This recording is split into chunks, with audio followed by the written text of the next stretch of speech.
Hey guys, it's Brian with Two Indians, and I am very excited to bring this video to you, my interview with Mr. Adam Sandoval. I do have one caveat, however, and that is, of course, Brian screwed up the audio. My computer started pulling audio from this mic for some reason I just discovered. And so I've done the best that I can in post to try to fix that. So please bear with me. Understand I'm only just asking a few questions and Adam's providing all the answers. So with that said, thanks for watching and we'll see you at the end of the video. Hey, it's Brian. I'm Barbara with Two Indians.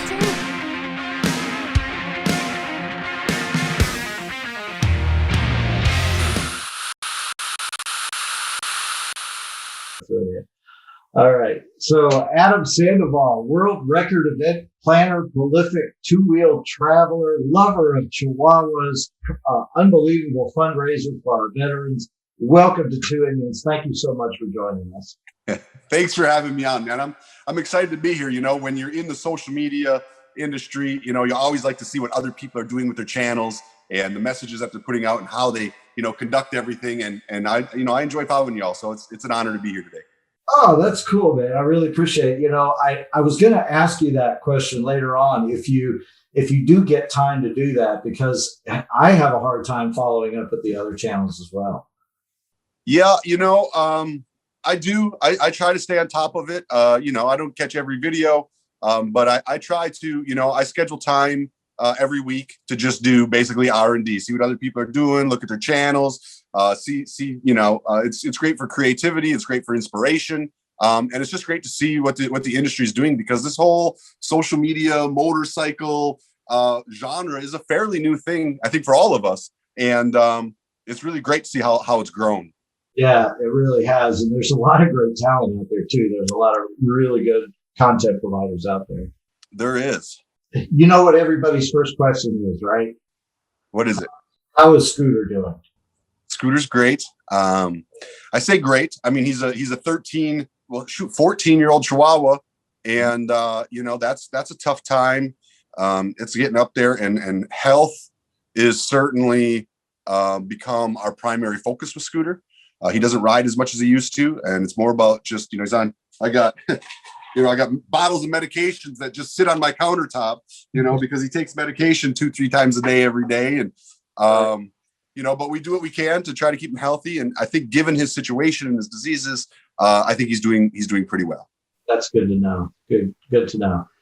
The way we found you guys is we started riding and we had a little Yorkie and we wanted to put him on the back of our bike. And so I just went onto YouTube and I searched pet carrier for motorcycle, and your video was the first one that came up. I don't know if you hear that often, but it was our number one shot for you. And then we just binged everything. That's awesome, man. Well, I'm glad you found me, and I'm glad we're connected here today. So worked out. Destiny.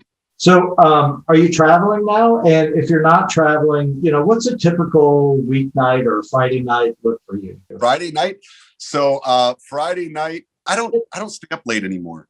You know, I just don't. I don't know. I guess I'm getting old, man, and it's hard to accept that. You know, for years, every Friday night I was in a new town and I was with new people who were on their Friday night, and it was out at the restaurants and the bars. And you know, now when I'm home, I'm in bed early, and I'm up early. You know, I'm up 5 in the morning, 6 in the morning usually. So.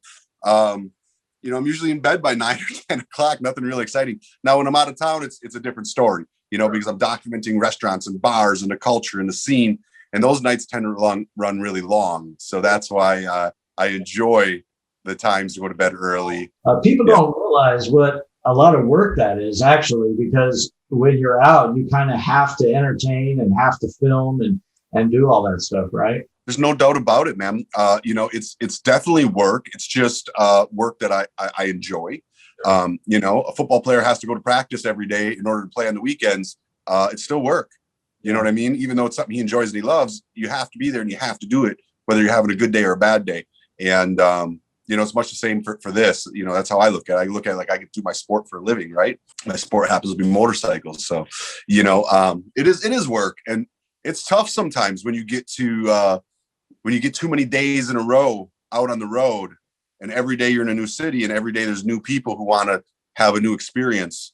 It's hard to get that. They want to have time with you, and you want to be respectful because they follow you, and they have these impressions of you. And I mean, I can't say that I face the same challenges you do in that regard, but man, I tell you, we bump into people all the time that know who we are also too. So, yeah, it's amazing. When I did my tour to every Harley Davidson dealership in the country, I rode every day, and I was doing all my own editing, all my own videography, all my own social media posts, and it had grown, after I got over, 500,000 people. It was like, okay, that's a lot of people to stay in touch with and contact and communicate with. And, sometimes people would offer me homes to come sleep in, and I'd have to turn them down, and I'd go sleep behind a building next to my motorcycle just because I could get work. I could get on online and do it, not that they wouldn't let me, but it happened a few times, and I always felt rude. Like, hey guys, thanks for letting me come to your home. I gotta go to this bedroom you gave me now and go work for the next 4 hours. Right. Yeah. And it was just, it was tough. That's one of the tougher things, because you want to treat people with respect. So these days, is most of your time, when you're not traveling, obviously, are you working on all the projects that are going on around the River, or is that kind of in contractors' hands, or your volunteers, or are you out there swinging a hammer every day, running a sawzall, pulling wire through the attic, whatever it takes, or feeding the chickens, or whatever? Well, this morning I already fed my ducks. I unloaded a trailer of equipment. I had a production meeting. I had a contractors meeting, and I had an office meeting.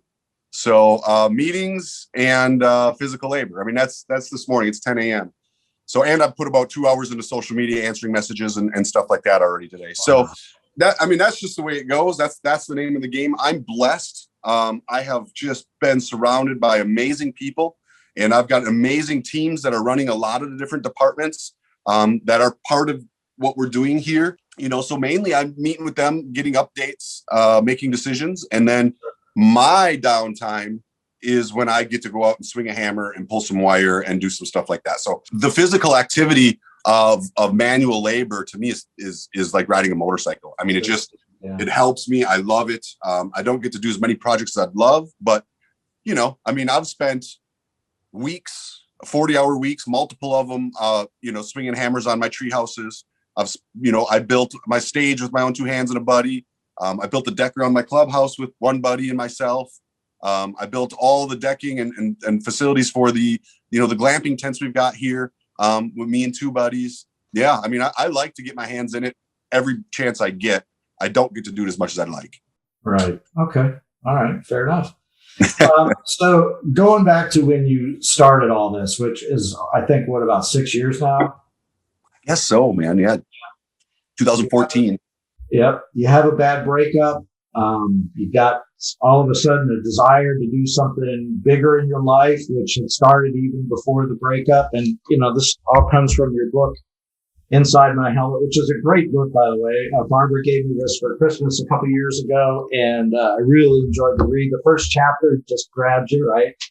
Thinking back to those times and your desire to help the veterans. I know you've mentioned time and time again in a lot of your videos about how you kind of feel guilty for not serving, but is there something else that makes you want to help the veterans aside from your own internal challenges or feelings? I would love to say yes, but it all really comes down to just, being selfish. It comes down to just making myself feel good and serving my regrets and serving my own issues. There's something to be said, man, when you do something for a veteran and they give you the nod and they tell you, thank you for helping me. And there's something, even if they don't say something, there's something that just burns in me, something that I just love about doing it. When you cannot replace the feeling when you walk up to a veteran who has no idea it's coming and you hand them the keys to a brand new motorcycle. Right. There's nothing in this world you can do to make yourself feel better than that. I just, at least not for me. Yeah. You know what I mean? I buy myself a new Ferrari and Lamborghini and pull up, and it would be half as impactful as the moment I handed that man that key.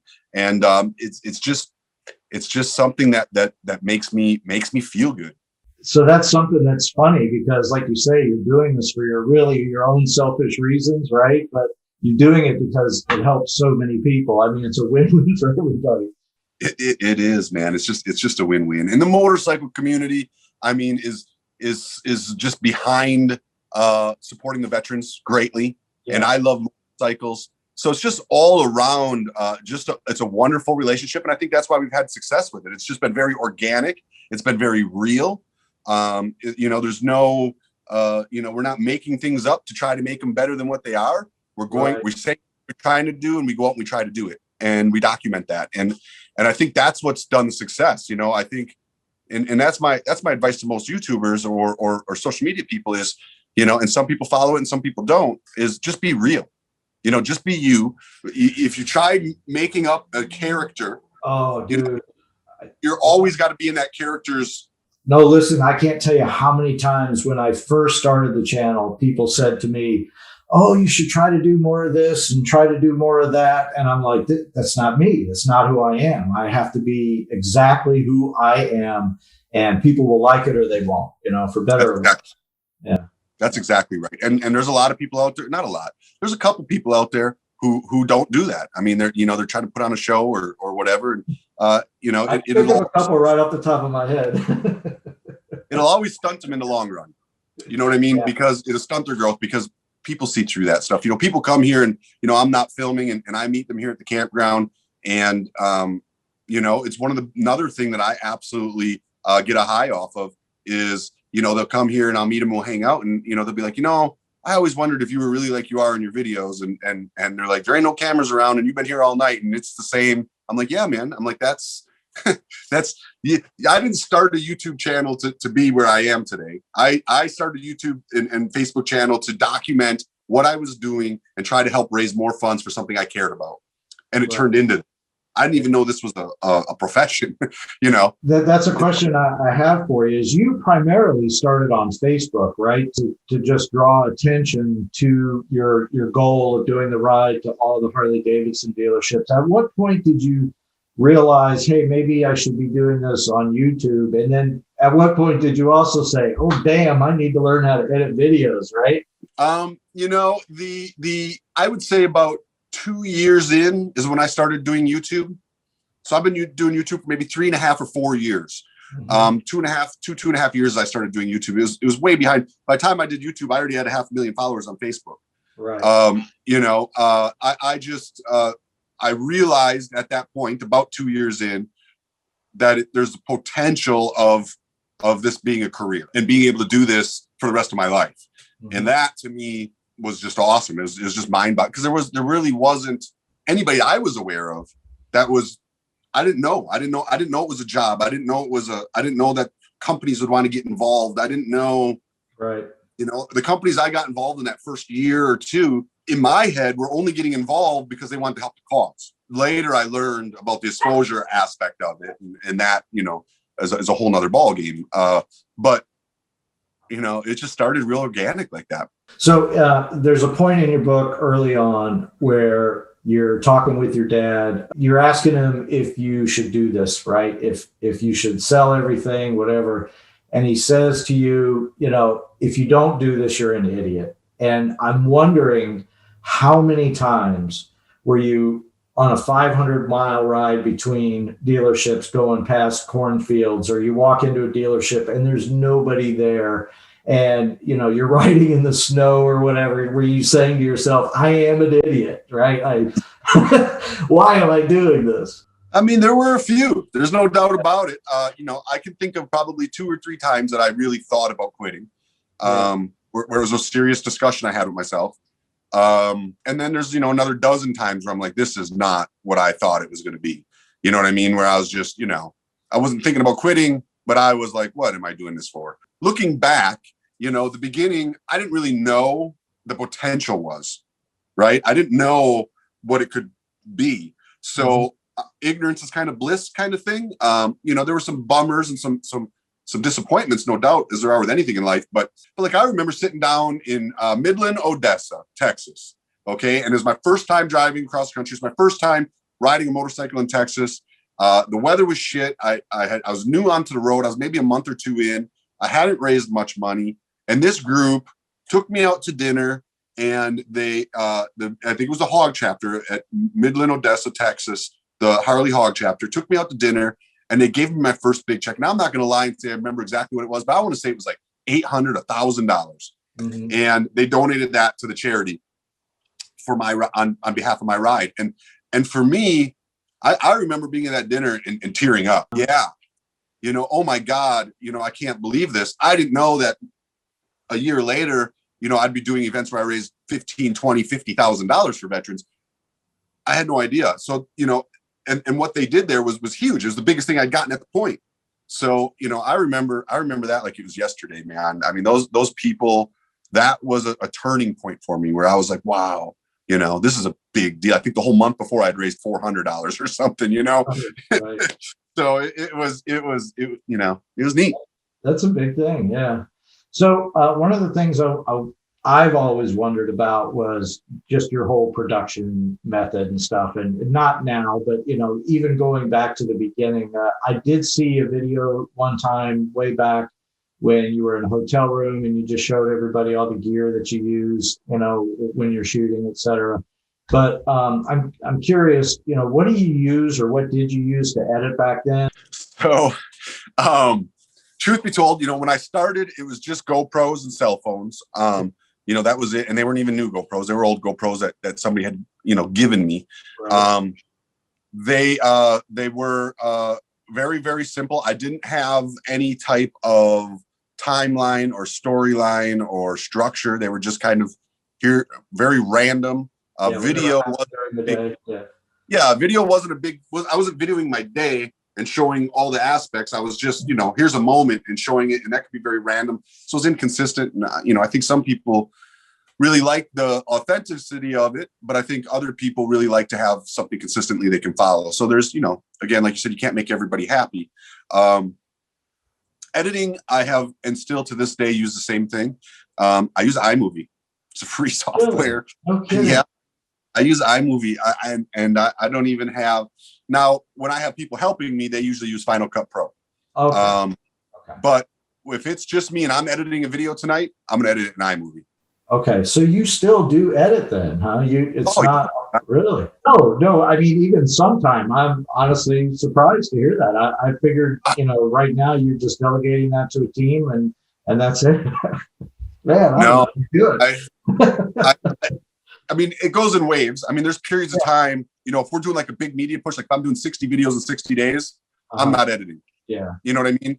If we're doing, something slower than I am, like the Trans-America Trail, things like that. A lot of that time, if I don't have an editor with me, like Mexico, for example, if I don't have an editor with me, those files become too much to transfer, especially when all the cool places I like to ride are out of the city. I have very few videos in the city, which means I'm in national parks, I'm in deserts, I'm in, and service and uploading is a big deal there. So a lot of times I'll edit the video and then send it to somebody, and they'll add in some transitions and put the end caps on it and then post it for me, because I don't have the bandwidth to do it.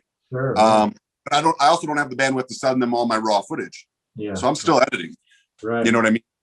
Wow. So did you edit most of the Mexico video? I pre-edited a lot of the Mexico video, yeah, and then had somebody polish it for me. Sure. Gotcha. All right, cool. Well, I'm glad to hear that. Like I said, I figured that for the most part you were delegating that to somebody else. You're doing a good job, I can tell you that. Well, and I have a girl working with me. Her name's Erin, and she's amazing. And she's actually just stepped up into even a bigger role with me, but she does most of my polishing and posting, actually getting online, make sure it's got all the right tags and back ends and all that stuff that needs to be done. And when she's with me, she does all the editing too. Is her and I are pretty much a team. It's a 2-person team, really. When Harley Davidson got on board with you and kind of realized what you were doing and started to support you, right? It must have been a big thing when somebody just stepped up and said, hey man, we want to start donating bikes, right? But when that relationship ended, did you feel like really hurt? Like it was almost like, you know, your breakup that pushed you out onto the road? I mean, was it something that was really tough for you? I can imagine it would have. You know, there was definitely some hurt. I mean, there's no doubt about it. I think for me, it was more of an eye opener to corporate America, you know, and just the way it is. You know, I don't think I took it too personally. I think I just looked at it. I mean, look at, you know, Harley Davidson didn't really just donate motorcycles. You know, it was, they paid me in motorcycles, and then I gave those motorcycles away. You know, they didn't, when I finished my tour at every Harley Davidson dealership, there was a very real moment where I didn't know what direction my life was going to go. You know, I had this mission that took me nearly 2 years, Right. and now it was done, and Like, I don't do know you what do now? direction to go. Yeah. And I was honestly going to quit vlogging. You know what I mean? And I talked to Harley, and I said, hey, listen, if I could get, you know, enough money to cover my expenses to where I could, you know, afford to have a hotel and afford to have decent dinners and afford to live, you know, where I'm not just scraping by my teeth every day. You know, I would like to keep this going, keep it expanding. And they agreed that it would be a good thing. You know, at that point, I had given them 2 years of promotions of every Harley Davidson dealership in their state, traffic through every one of their, in the country, traffic to every one of their dealerships through the country. They had sold who knows how many millions of dollars in motorcycles and gear. And it was just even though I was doing it for charity and they weren't paying me, it was a money making thing for Harley Davidson. Right. And so it was in their interest to keep me going. But at this point in time, you know, they told me, we've never hired anybody like this before. We've never paid for anything like this before. We've never, you know, this is all brand new. We're treading new territory here. And I said, well, listen, if you want me to go for a year and travel around the country and do all this stuff, this is what it's going to cost me for fuel, insurance, lodging, you know, food, you know, gear, maintenance. You know, there's just a list of expenses that start to add up. And so I asked that, and then, you know, for me to make some sort of living, I gave them a number of what I thought it would cost for them to be, you know, my sponsor for the year. And they weren't willing to come anywhere near that number. And so I said, probably a lot less than what they paid Jason Momoa. I guarantee you it's less than 5% of what they pay Jason Momoa. Right. I mean, that's a whole nother topic. Yeah, I bet. Yeah. But you know, and I'm happy to get into it if you want to, but you know, I guess to stay on topic, I will say that, you know, so we came to an agreement. I said, listen, if you can give me this much money, it'll cover a portion of it. I can go out and find other sponsors to help me cover the rest. And you give me the difference in free motorcycles, and I'll give those motorcycles away. You know, and then I'll get other sponsors that want to get involved because I'm giving these motorcycles away, et cetera, et cetera. And finally we landed on that. So they basically paid me with the motorcycles, and I turned around and gave the motorcycles away. That's why, like, if you looked at their website, it's Adam Sandoval's giving away the motorcycles, not Harley Davidson, because that's truly what it was. So when they cut me, I was, you know, sure there's a fraction of hurt, but more of it was I had at that point been working with them for a year and a half. Even before I was working with them, I did meetings with them in their corporate headquarters with all the corporate people on top of Juneau Avenue at the, you know, 20-foot long board tables and all that stuff. I had a pretty good idea of how the company ran. I had a pretty good idea of who was running the company. You know, like example, I rode, they had a meeting for me, and I was on the event in San Diego, and they wanted me to meet with them in Juneau Avenue in Milwaukee, Wisconsin. So I had a ride from San Diego to Juneau I think I had like a day and a half or 2 days to make that trip.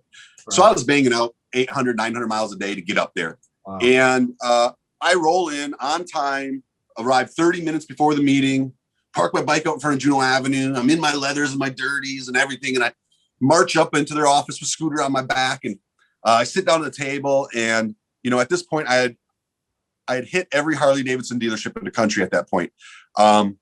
You know, and this lady, which I think she got fired recently, but then I think she filed some lawsuit, or she might be back. I don't know. But this lady who worked in corporate up there told me that I had to redesign the way I was packing my motorcycle because it wasn't safe.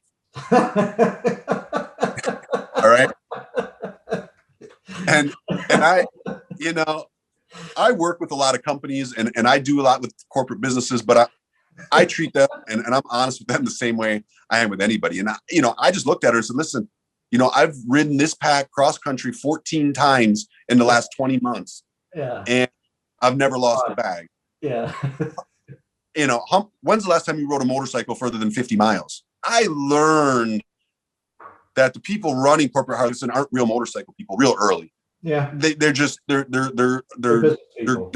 guys who have degrees in business that are there to try to make the company run as efficiently as possible. Yeah. They're not guys there who just love motorcycles and just want to make a badass motorcycle company, which is how it started, right? So, I learned that early. So when the whole thing broke, I wasn't heartbroken. I was more just like, yeah, corporate America. Yeah. You know what I mean? They're gonna now and then, and then immediately they launch a program where they take a bunch of interns and try to turn them into social media influencers and dump probably millions of dollars into it. Basically, they saw what we did together. They cut me, and then they decided they could just basically build me with a checkbook by going out and hiring people and just having someone do what I did. And, it didn't work for them, obviously.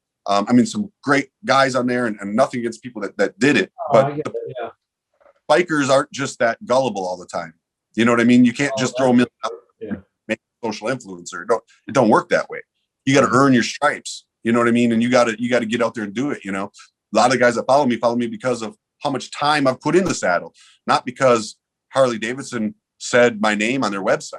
So that's a really long answer. I'm sorry. Dude, but it's just so much. We could do a whole hour just on how all that, came out and how all that happened.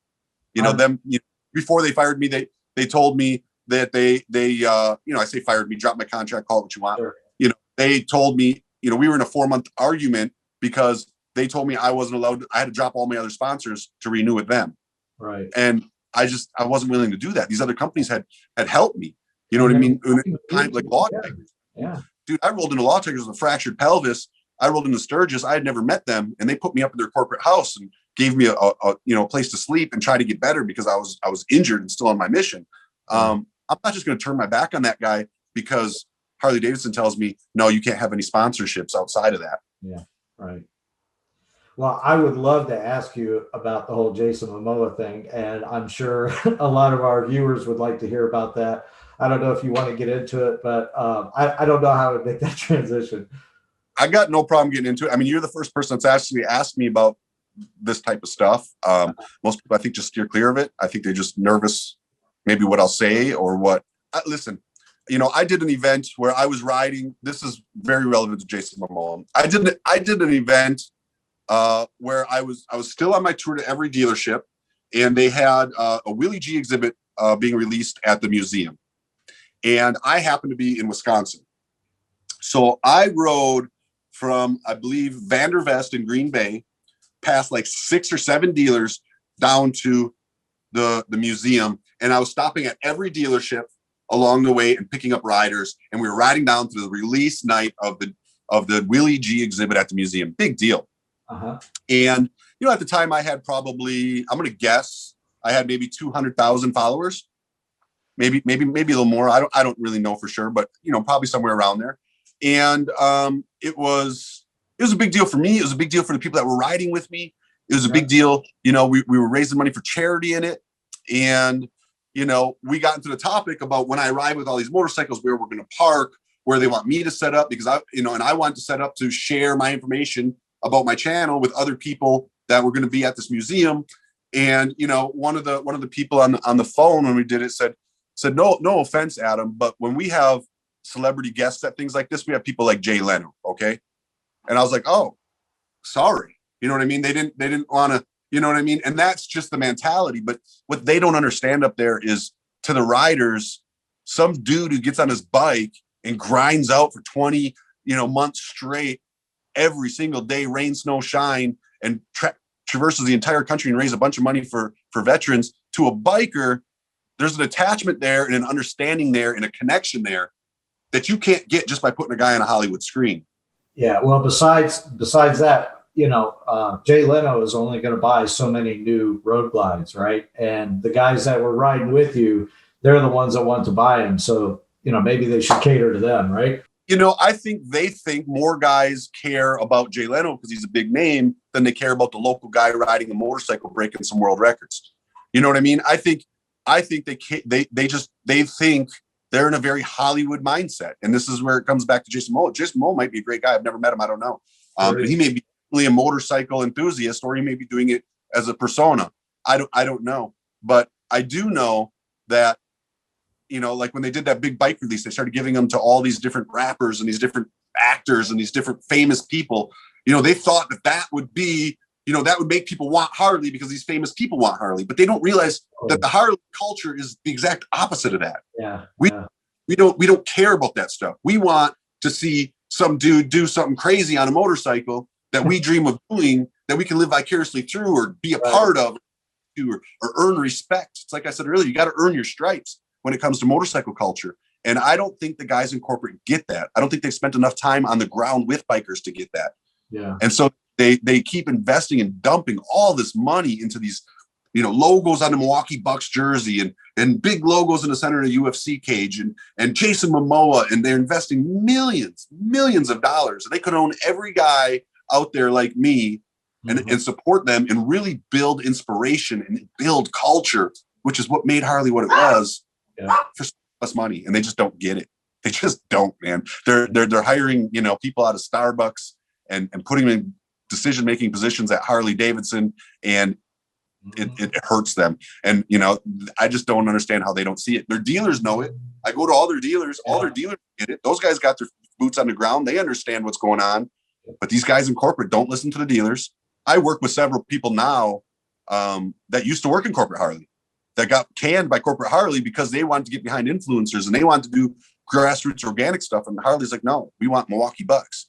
and they end up losing their jobs. And now I work with them and they do, they do awesome stuff with me. So, it's just, it's corporate America, right? Hey, let's switch here and let's talk about, talking about shooting videos and making videos while you're riding, do you ever feel like, because you bring veterans and other people like that along with you, do you ever feel like you're inconveniencing them to shoot video or to get a shot, things like that? Maybe not as much as I should, to be honest. But I try to screen people pretty good and talk to them and make sure that they're okay with it and that they're into it. Most of the veterans I film with are veterans that want to be there and want to help and want to spread the message and believe in what we're about. So no, I mean, not too much. Yeah. It's always the thing with me, because whenever I go out and do a ride with people, it's like, I got to stop and set up a shot, us pulling, okay, everybody, let's circle back around the restaurant and I'll pull in and right. And then I got to set up a shot to pull away. And then I go back and grab the camera or throw the drone up in the air or whatever. It's something that happens. And I do have my moments, but I try to be real transparent with people up front. Hey, listen, we're going to do this ride from here to there. And if you're going to ride with me, that's great. I'm down. Let's do it. But you got to understand this is work. And I'm going to be stopping and setting up and redoing rides and coming back and cameras. And, it's just part of the deal if you're riding with me on a shoot. And that way people know what they're getting in for. And then after that, if they're upset, there's not much else I can do. Speaking of inconveniencing people, there's a couple times where I think of one time, especially on the tap videos, where Ashley had a look on her face like, son, turn that damn camera off. I don't want to be on camera. Does that happen a lot? Like, because Barbara, there's times where she doesn't want to be on camera too. And it's something that I just have to leave out of the video. Yeah.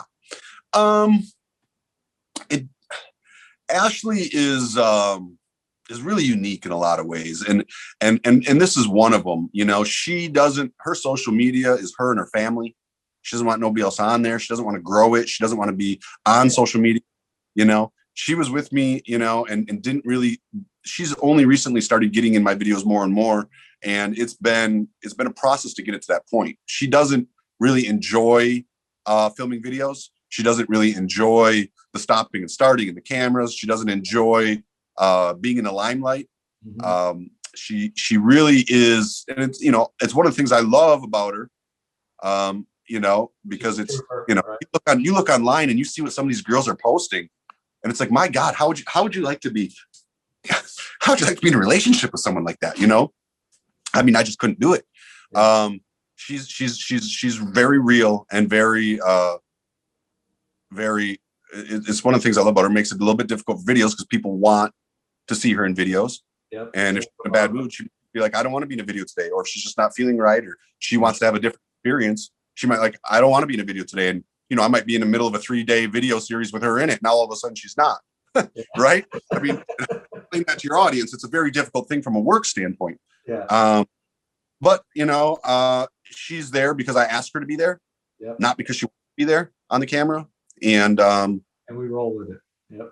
Yeah. And I mean, I think she gets some gratification from it. You know, she, you know, I hear so many people tell her all the time, oh, you inspired me to get out and do this, you know, and you inspired me to start riding. You inspired me to this. She inspires a lot of people. But I think it's full circle to the beginning of this conversation. It's just very organic. It's not something she's out trying to do. She's not trying to be an inspirational woman influencer. She's just trying to hang out with her man and ride motorcycles. And he happens to record everything that happens around him 24/7. Right. I want to use this opportunity to say that if you're new to our channel and this is the first time you're watching, I just want to tell you guys that we appreciate it. Hit the like button and comment down below if you would. And just wanted to tell you a quick plug for our channel here. We are an Indian motorcycle centric channel that covers everything from destination travel, epic rides, in-depth reviews, how-tos, and just plain having fun on our Indians. If you enjoy those kinds of things, please consider subscribing. Absolutely. So speaking of Indian motorcycles, have you had a chance to get a set of cams installed in that Challenger yet? I have not put cams in it yet. Plans? Nothing on the books. Will I do it? More than likely. When will it happen? No idea. I just put the bars on it and I'm loving them. That bike's so dang fast as it is. I mean, deleting that cat, losing that weight, putting the performance exhaust on it, you know, the high flow intake. I mean, it runs. I mean, that bike flat out runs, man. And it's just a blast to ride. I would do it. I just don't know when. Did you get a tune on it after you were able to get all that stuff done to it, the intake and the exhaust? Yep. So speaking of the Challenger, did you get to see any of the King of the Baggers races? And do you plan on trying to hit one of those this year? Yes and yes. I did see him. I didn't see him in person. I will absolutely go and cover one. I think it's the coolest thing since sliced bread. I think it's a very neat outside of the box type competition.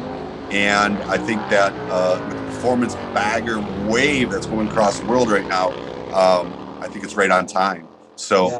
I don't know if you got to see it, but I was privileged enough to go to Laguna Seca and cover the entire weekend from our Facebook page and our YouTube channel. So if you get a chance and you other viewers out there get a chance, go check it out. We've got a lot of great content on that. Very cool. All right, you ready for a lightning round? Sure. All right. Do you put both socks on first and then your boots, or the one sock and one boot? Both socks. Bike night or campfire? Campfire. Ribeye or really good cheeseburger? Ribeye. Ooh, okay. When you're getting a pedicure, do you doze off or do you talk and gossip with the ladies? I refuse to get a pedicure. Pink or Pink Floyd? Oh, that's a tough one. Huh? They're both. Wait, are we talking Pink the singer, or are we talking about Pink the color? Pink the singer? Yeah. Pink for sure. Pink Floyd. Okay. Chris Stapleton or Luke Bryan? Chris Stapleton. All right. Pulled pork or brisket? Brisket. Nice. All right. We're together on that one. And at the end of the day, a chocolate chip cookie or a cold beer? That's another tough one. Yeah. Chocolate cookie, man. I'm more of a whiskey man than a beer man.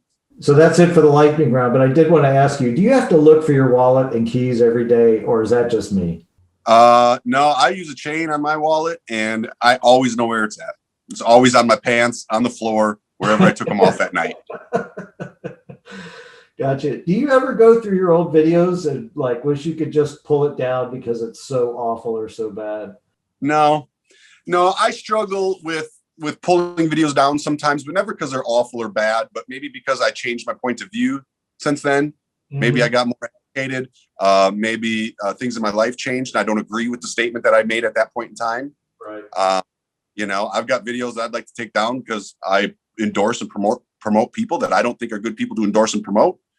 I wanted to ask you about that too. You've mentioned, and even the video you posted the other day, that you really feel sorry and you feel bad that you have promoted people that have turned out to be not the greatest people. And obviously, I know you don't want to mention them or talk about them or anything, but how have they negatively affected your viewers or your relationship with them? I mean, what was like the thing that said, "Wow, these are not good people"? I'm sure it's different in a lot of cases.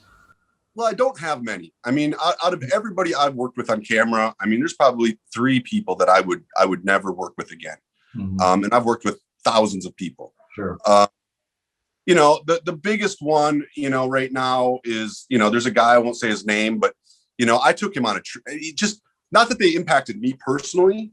I just don't agree with their ethics, and I don't agree with their, they're not real. They're fake, and they're telling people a fake story, and they're being dishonest with people all over the internet. And I turned the people onto them. And now these people are watching them, and I'm watching them, lie or just be a poser, just try to promote this image that's just not accurate. And I feel guilty that because I don't like to go online and blast people, and I don't like to, I don't like to cause bad anything. And then I don't like to take videos down either. So, I end up leaving them up. Then maybe I'm turning more people onto them, at which point those people are getting scammed or hustled. But there's one guy in particular, and I won't say his name. I met this guy like 2 times, and he seemed like a fun guy. He's got the look, he's got a beard and all this. And he was going through a really hard time with his family. He had told me about how, he was having a hard time keeping a job, and he hadn't had a steady job in 2 years. And 3 years before that, his wife went through some issues, some health issues. And they ended up getting like a shipping container with their, 14 kids, 4 kids, whatever it was. And one of their parents let them move it into their backyard. They were living in the shipping container with their kids in this backyard. And they just, he was having a hard time getting on his feet. So I say, hey, man, I'll tell you what, you like motorcycles. He had a kind of a cool, like little bar hopper bike. I says, I'm taking a road trip all the way out to the West Coast for a rally. I said, why don't, I'll tell you what, I could use an extra person to help me out. I can get a sponsor. We'll put up $1,000. I'll get you $1,000 to come ride out there, and I'll cover all your gas and lodging. And you can make a little money for your family and go on a really cool epic road trip. He said, great, but I don't have a bike that'll make it. I said, you know what? I got somebody, I'll get you a bike. What do you say? You want to come with me? And he's like, well, when are you leaving? I'm like, 2 days. And this is always the way it goes on my road trips, by the way. Sure. Veteran sign up. I'm like, bro, you run into me a couple days before the trip, and I'm like, hey, come on. I'm like, that's how it goes. I just try to feel you out. And if I like you, and I think you'd be good to travel with, I invite you. 90% of the time I'm right. Once in a while I'm wrong. I asked him, the day before we're leaving, after I get back, I said, what's the longest road trip you've ever taken? He's like, about 100 miles. I'm like, oh shit. Wow. We're about, 1,500 miles one way. Yeah. And so I'm like, you'll be fine. I'll be patient. We'll make it happen. You take him there. He experiences everything with me. I take him to all these different attractions and events, and we're getting backdoored into people. Sure. People tend to me really well. I'm very blessed. I'm very thankful that people do so much and open so many doors for me and try to help me and support me in so many ways. And he saw all that on this trip. On the way back, I don't know, man, if but when you go through Kansas, I mean, there's a stretch of interstate there. The wind's always so high, and the wind was high. And he's like, bro, I just can't keep up. I can't ride in this. And we ended up I said, no problem. I'm always trying to understand. I try not to push people out of their limits. I said, we'll get a hotel room and we'll wait to see if the winds die down in the morning. Two hotel rooms I ended up buying, and 2 extra days on the trip because he was just, having a hard time getting by on the bike. Fast forward 8 months, we get back, and all of a sudden he decides he's going to be a social influencer. All of a sudden he's cares about charity all of a sudden. You know what I mean? Which I think he saw that as what opened doors for me. So he thought, well, I'll get into charity, right. And then he's, telling people that, oh, we choose to live in a tiny home because of this. Well, I know that's not true. I know why you live in a tiny home. Why are you doing a video? Why we choose to live in a tiny home? Right. You know what I mean? That's not accurate. You know, oh, I decided to do charity because of this traumatic incident my wife went through. Well, wait a minute. Your wife, that happened 4 years ago. There was no charity for 4 years.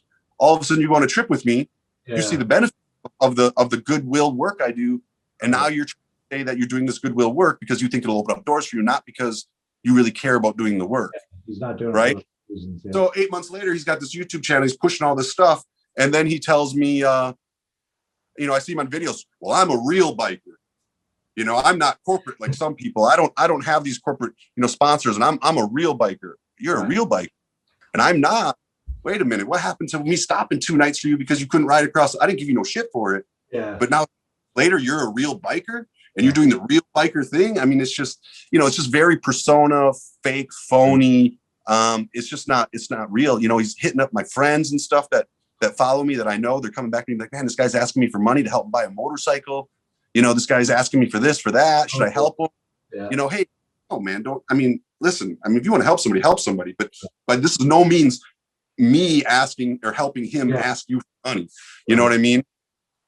He comes to my rally where we're breaking a world record for the largest parade of Harley Davidsons. Asks everybody under the sun to get into the media room. I wouldn't let him in because I don't trust him. I don't like him. I don't think he's real. I don't think he's honest. So I just steer clear of him.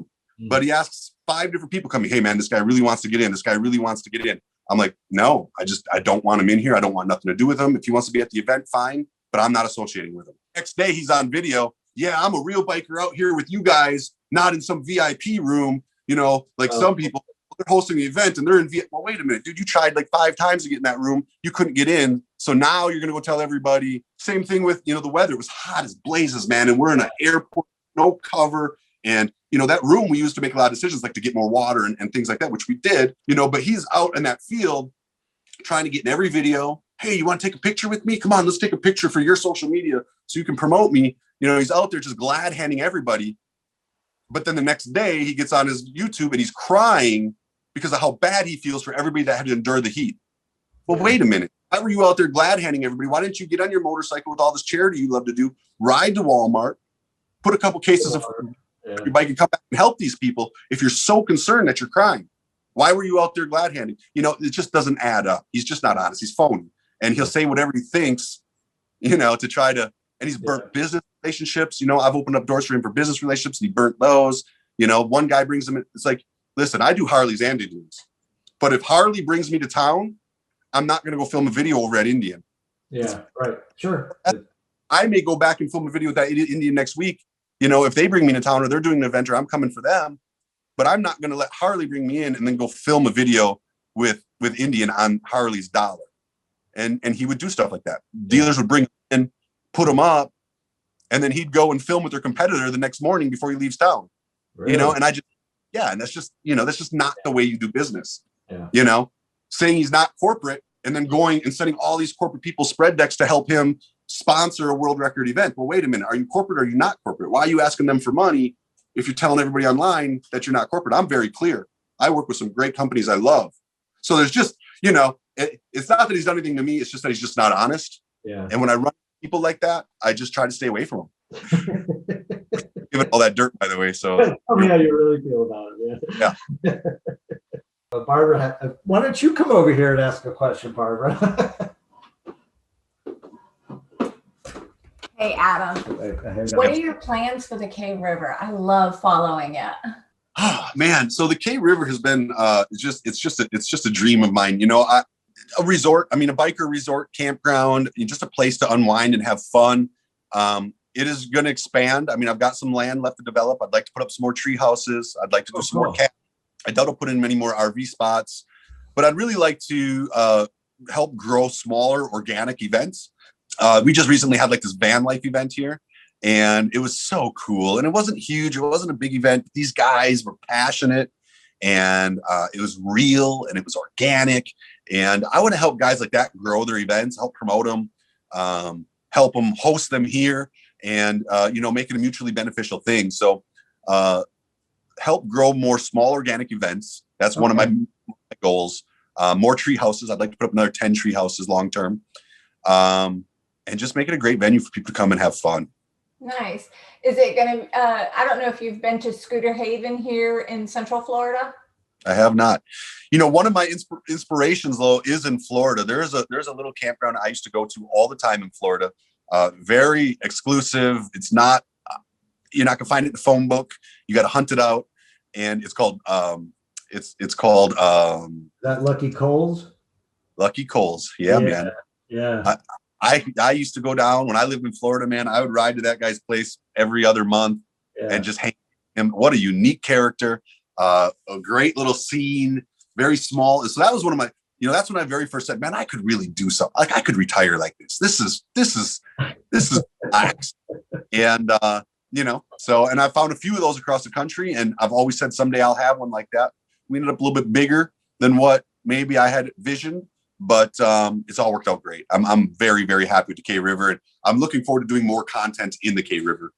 Cool. That's wonderful. Our plans are trying to get out there this year. Yeah. You got it. Let me know. I'll put you up. We'll do some riding, do some vlogs. We'll have some fun.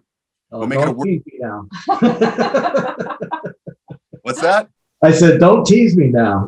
Oh, I'm serious. Yeah, for sure. Awesome. Bye, honey. Bye. There's a writer, a Florida writer, who writes novels, and he hangs out. He actually has an annual event down there every year. And it's for people that read and love his books and also ride motorcycles. It's a big biker event thing. So, Adam, I really appreciate you being with us today. I don't want to keep you any longer. It's been great talking with you. I've learned so much about you and your life and what you've gone through. But kind of what I want to ask you is, you've given so much to so many people along the way, and thinking back to what your father told you about you being an idiot not to do it, I think in the end, right, you realize he was right, wasn't he? Absolutely right, man. And you know, the thing about my dad is he is not the type of guy to say what he said. You know, my dad was you keep your nose at a grindstone, you work hard, you put on your boots, you get the job done kind of man. Yeah. And you play it safe, you play it secure. For him to tell me to sell everything I own and fund a trip across the country raising money to help others took me by such surprise. Really? And that surprise, that feeling that you're telling me, that I didn't get that from the book. So that's interesting to hear that. I did not expect him to say that. I did not at all. It took me right out of my boots. And when he told me that, that's when I knew I had to do it. Because I'm like, man, even my dad, yeah, you know what I mean? My dad, right? Yeah, my dad ain't it's okay, something fancy. No, that ain't my dad. Oh, wow. That's awesome. That's great. Well, Adam, Yeah. I really appreciate you coming on. I'm glad we had this talk. I'm glad you were able to, tell us some things that maybe a lot of people haven't heard before, and really appreciate your time. It means a lot to me that I certainly shared some stuff with you I've never shared, no doubt about it. But thanks for asking the tough questions. All right, cool. Adam Sandoval, everybody. We'll see you later. Cool, take care, brother. If I can ever do anything for you, let me know. All right, 10-4, man. Thanks. To me as well. All right, thank you.